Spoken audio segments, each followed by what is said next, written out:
tell you why the 20th of September 2020 means so much to me, we need to go back to the start of the year. And 2020 started just like any other. I actually got to tick off some cool things early on in the year. In February, I went on a 1 week trip, a road trip, through the southwest of England and Wales. Honestly, an amazing week, even though the weather wasn't the greatest. And then you know what happened next through March, April, May, June. Very strange times that we lived in right there, and still in today, to be fair. And in March 2020 I got some sad health diagnosis as well, which ended up me being in hospital multiple times through the year. And of course, whilst this was all going on, I was trying to prepare for my first season of racing in my own car. But being in hospital, much more than I would have ever wanted, wasn't exactly ideal.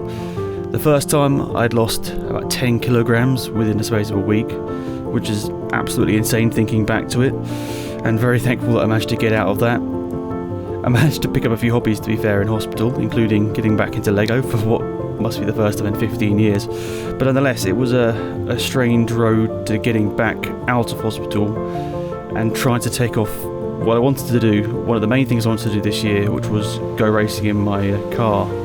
It was a long few months, very long few months. You've seen the journey up until this point. This is the final race event of the season, and it was a big one for me. This is day 2 here at Combe, mid-September. So yesterday we did the saloons, which was a nice change. I knocked about a second off my lap time from the previous event, so I was very happy with that. But today we're back in the GTs. I know it's not the ideal class for this. I think, I've come to that realisation now. But in terms of just getting some practice in and learning the car a little bit more, that'd be great. Not really expecting it to get below my lap time from yesterday, but if we can get close, that'd be fantastic. But nonetheless, we're out in a minute for qualifying. We've got 15 minutes, I think, to try and set some good lap times. And then we have a race just after lunch, and then a race, I think, around 3:30. So, yeah, it's going to be a pretty action-packed day. Then we've got a 3.5 hour journey home. Good time. So, ready for qualifying in day 2 at Combe here. Doing back-to-back days of a doubleheader was quite intense, I can't lie. And sleeping or camping is not something I've done for quite a long time, so I didn't get the best night's sleep, which is obviously not exactly what you want before going out on track. But you can see a huge amount of lovely cars in the GT field.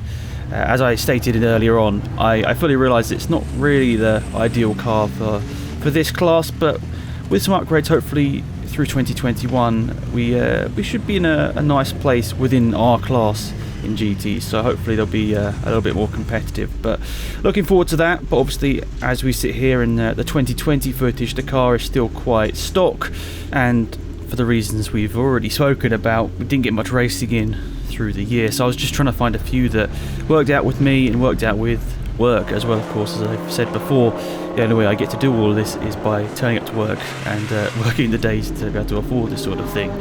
So what I was doing, as I normally do in these qualifying sessions, I say like I've done a lot of these now, but this is still only my 3rd session, qualifying session, in the Class or Combe categories. But what I generally do is just take it quite slow in the first car laps. I know that sort of wastes a bit of time, to be fair, but doing that, letting people through, just trying to make sure my mirrors are clear, or as clear as they can be, just to make sure that I don't need to worry about cars storming up on me. But unfortunately, not that far into this session, there was a red flag. I think it was a car stopped out on circuit, not like before where I think there was a car crashed into the barriers in the GT qualifying session. I think this time it was a car broken down, but not 100% sure, to be perfectly honest. But that did of course curtail the session a little bit, because we had to have the in lap and then the out lap, which obviously is all slightly wasted time, and not going out there and getting a lap time. So a bit of time waited around in the pit lane before I was able to get out there and go for our qualifying lap and actually get something competitive in. They're not going. Okay, alright, thank you. A few things to note which are different about Sunday over the Saturday video that you've already seen was that on Sunday we didn't have Mike at our disposal to help with us, so it was basically just myself and my dad trying to sort of sort out tyre pressures and anything that obviously would happen. So there was a little bit of caution in my mind here that we didn't really have that safeguard of Mike and his expertise within motorsport mechanics, so I wasn't going crazy. But at the same time, something worth knowing is that it was quite cool on this Sunday morning, and I know there's debates about what is actually better for a race car to go quick, but I think the slightly cooler conditions definitely helped me out here in this session as well. Possibly also the fact that there were less cars in the session. It wasn't as busy as the saloon race yesterday, so that kind of enabled me to have more space around me and generally just have more time to try and go for the lap time rather than look in my mirror so much. But saying that, obviously the GT cars are quicker and the pace difference is a bit bigger. But nonetheless, we did manage to get a quick lap in, and that's what I'm going to show you right here. So this is quite a big one for me, and we'll speak about why in a little bit, but it's, on reflection, not especially quick. Anyway, I'll let you listen as we head down to Quarry Corner, one of the biggest braking zones I'll probably experience in this car.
Now the reason why that was an important lap, well, it was my fastest lap I've ever done at Castle Combe. It was quite simply that, and the first time I'd ever got below the 120, so finally into the 1 minute 19s, which I know is completely not special in any way to the majority of people that have driven Castle Combe in any car, to be perfectly honest. I know people got a lot quicker than that, but that was a big milestone for me.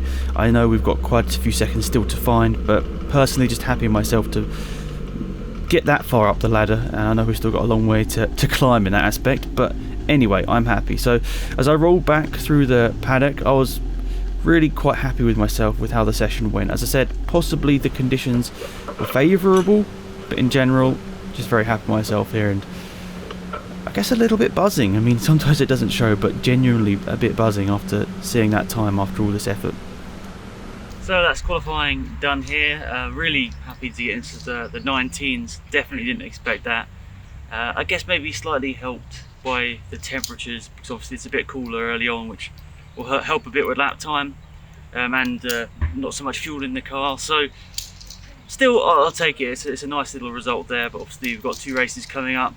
I haven't checked the timings, but I think still probably the slowest car in this category, but there isn't so much of a gap. I think nearly the same sort of lap times as one of their cars was doing in the last event, so I'm not sure whether he's here today, but obviously I'll see when we're lined up on the grid.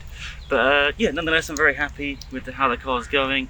Yeah, just generally really pleased to just get into the 19s, because it's obviously not a massive achievement in terms of the grand scheme of things, because obviously people in Civics are doing obviously quicker than that, but for me, in a very standard Civic, I'm very happy with that. So yeah, I don't know whether we're going to be able to match that in the race, I'll be perfectly honest, but it's going to be a bit hotter, and obviously there's going to be cars around me, so yeah, I'll just be happy to just get out there and really enjoy it. So yeah, see you soon.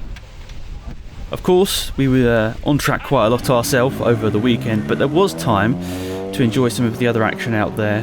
I think this was a spectator event as well, so some fans did get to take this in, which was pretty awesome. But we were racing in the saloons yesterday. There was hot hatches, loads of Formula Ford races, Mighty Minis, 750 Motor Club stuff. It was actually quite a busy weekend's worth of racing, so you definitely got your ticket's worth, and of course very exciting for me to get out on track as much as I did. Some really awesome cars, you know, TCR cars, some really fast supercars, basically sort of GT3 speed. That Tigra is one of the examples there. It's just absolutely insanely quick, and obviously all the drivers in these categories know what they're doing as well, having had so much experience in their cars. But we're getting ready for the first race of the day. As I kind of alluded to in my piece to camera there, I wasn't really expecting to match the time, but I was just happy to get more laps on the board. As weird as it is, I was sort of basically still using this as pre-season testing because I had so little experience in my car. This was just important track time for me, and I guess a valuable lesson of looking in your mirrors and moving out the way at the right time. We'll get onto that later. So here's the start. It's a rolling start in GTs, which I'm not gonna lie, didn't mind that at all, because of course I hadn't really done much starting on the grid, so I wasn't too annoyed or whatever that it was a rolling start. Actually, it suited what I wanted quite well here. So here's the start. I'm leaving a gap. I'm not in any rush or any need to be in a battle with these guys, so of course it would be nicer to be side by side with someone, but these guys have got a lot more power. They know the track a lot better than I do. There just wasn't any need to do anything silly here, so you can see by the end of the straight towards Quarry, they've got a big old lead on me, which is completely fine. I fully expected that, but it was important for me to try and just get consistent lap times in. These, of course, objectives are going to change through 2021, but in 2020, it was basically about getting lap times in, being consistent, and trying not to be too much of a menace.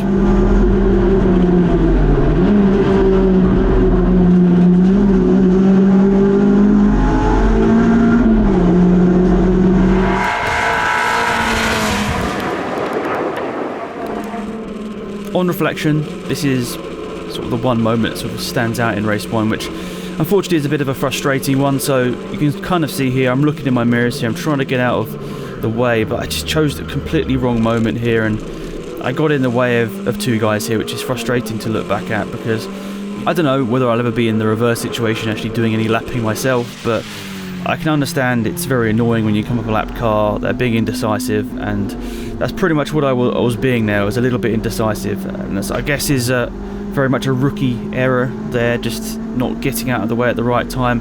I should have just lifted off a little bit more. I lifted off not enough, and they tried to overtake me, understandably and rightfully so, through the corner, because of course I was kind of just in the way. So in the future, in that sort of scenario, just back off sooner. You know, you can see them coming through the corners before. There's absolutely no need to try and get into that corner ahead of them, and obviously that's holding them up and blocking them a little bit as well. So that was a little bit frustrating on reflection, looking back at that, but I suppose it's one of those things that I do need to learn. All these little things that you just have to take as they come. You don't really understand the scenario until it sort of presents itself in front of you there. So it's one of those things. I'm frustrated for them because obviously they didn't want to be blocked there, but thankfully they both got through and they're still in their battle. But still, just frustrated in myself that I let that happen. But thankfully, it's a lesson learned, and we can go on and use that experience going through 2021, which hopefully won't be being lapped as much, but still, it's going to happen at some point.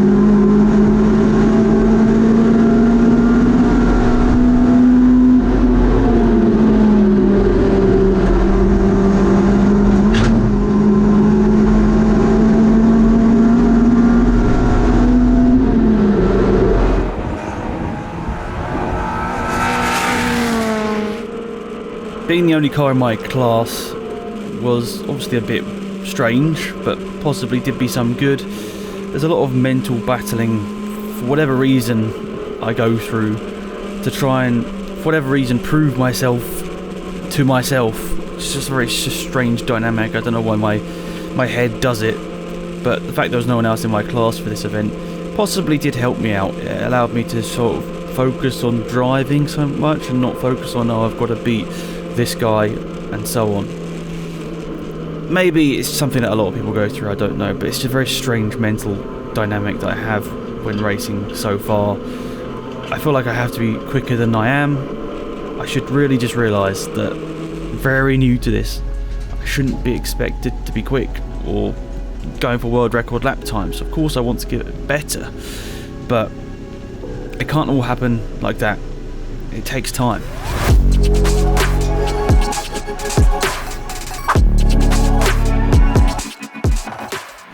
I am genuinely proud of what we managed to do through 2020. There's a lot of stories about what happened to get to this point. We had problems, just like little things with the car that took time for people like us who just don't have that mechanical knowledge. It just all took a lot longer than it really should have. That's just because we didn't have that experience, but all valuable experience. It was obviously quite a lot of stress doing all these events for the first time, but thankfully we did have the support of Mike at some of the events, and also mobile support through email and text for a few other people as well. Sam, one of them, you'd have seen I did a race with him earlier on in 2020, and also Christian, who's a good friend now.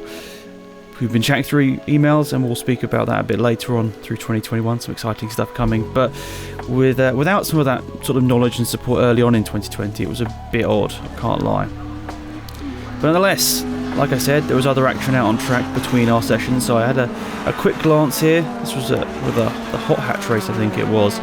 Loads and loads of cars. These guys are really interesting to watch. There's lots and lots of action, which is good fun.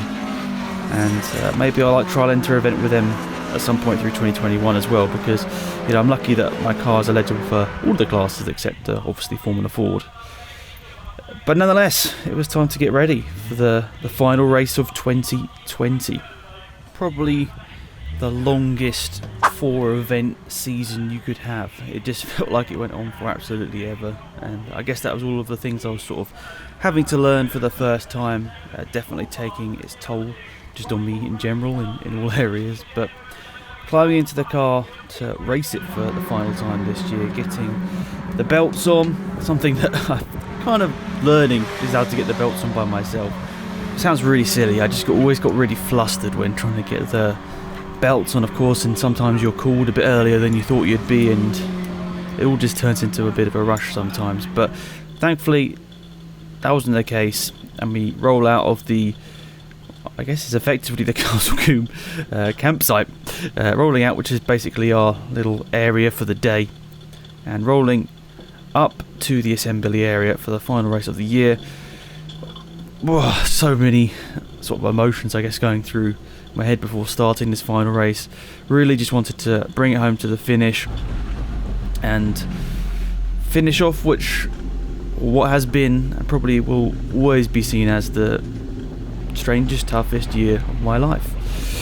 Nonetheless, rolling up to dummy grid here, I guess is a nice and a good point to say thank you to all the marshals once again, and everyone at the tracks who made sure that the racing happened through 2020 under all of the circumstances, and everyone did a great job at following all of the guidance, which was really important.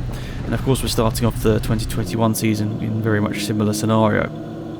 But here we are, out lap time for the final time this year. A lot of new experiences this year, having driven this, Sam's BMW as well. Lots of things that I hadn't encountered in my first race in motorsport. So these are all big things and important things that I did learn this year, even if the end goal of going to race in the Type R Trophy and being competitive in there didn't happen. We managed to get out on track and get some track time in, which was nice. So very much similar to the last one, letting the guys in front of me just have a gap. Don't need to be battling with them. This is essentially a glorified track day for me at this point, so just don't do anything too silly and enjoy yourself.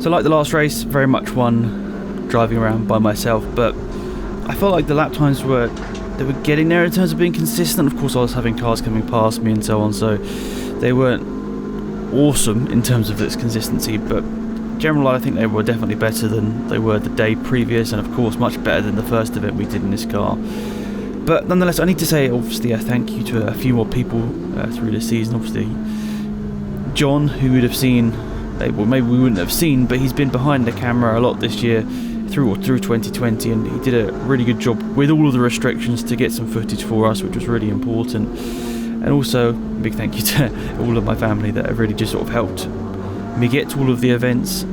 As I already mentioned, it was quite tough getting the car to the events just themselves. That bit wasn't simple, and because obviously I was doing all of the towing and all of that sort of stuff, it was a lot of driving in one day for me most of the time, which was obviously fine, but the stresses it put on other people aren't to be undermined as well. It was a big task for us all. For people that aren't used to this sort of thing, had never done it before, no one in my family had ever raced, so it's all very foreign in that way. We all had to learn this all for the first time, and all of the challenges that motorsport, even at a club level, puts in front of you.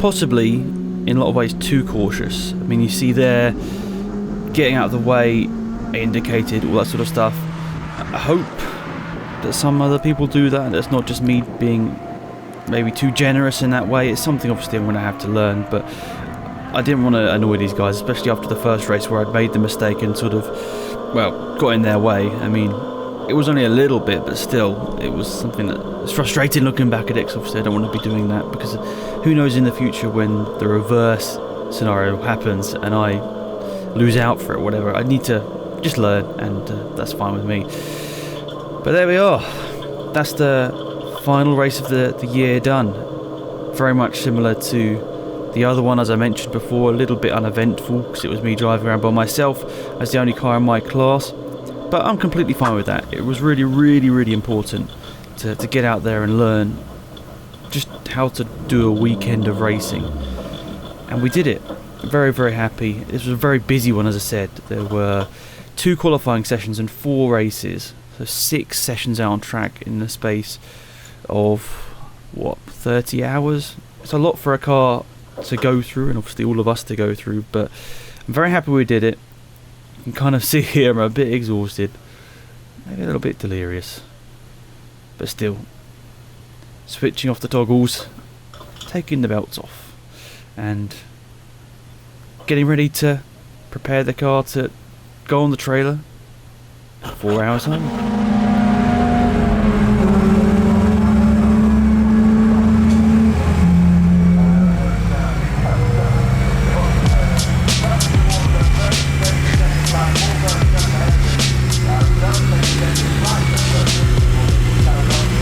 So there we are, we're done here at Castle Combe. 2 crazy weekends worth of racing in one weekend. So it was very busy, but really enjoyed it. Obviously I was the only person in my class in GTs, but still I really enjoyed it. Good fun. Didn't quite get as quick as Quali, but still really good to understand how to deal with traffic in that one. But that's probably it for this year. So I'm gonna sort of take stock and sort of look at what I might do next year. So obviously there's a series this was designed to race in. I'll probably hopefully get into that at some point and then just explore elsewhere. So good stuff, really enjoyed it. Thanks to everyone that's helped out. John behind the camera, Dad, Mike, Sam, and many more people that have helped, Mum. See you soon. Thank you for watching, and goodbye. There's not much more I can add to reflect on 2020. Obviously most of us are going to look back at it as one of the toughest years, if not the toughest years of our life. I'm happy that we managed to get out there. I managed to prove to myself that we can do it on the basic level, the fundamental level. We've got what it takes to get the car there and go racing. Of course there's a long, long way to go in a lot of areas. Enjoyment, for one, speed for another, and all of the other little things you need to go racing, they all need to be improved as well, just to make the whole experience more fun for all of us. Aside from the racing, 2020 didn't unfortunately end exactly how I wanted. I had to go back to hospital a couple of times, and as I record this right now, I'm still awaiting potential new treatment through 2021.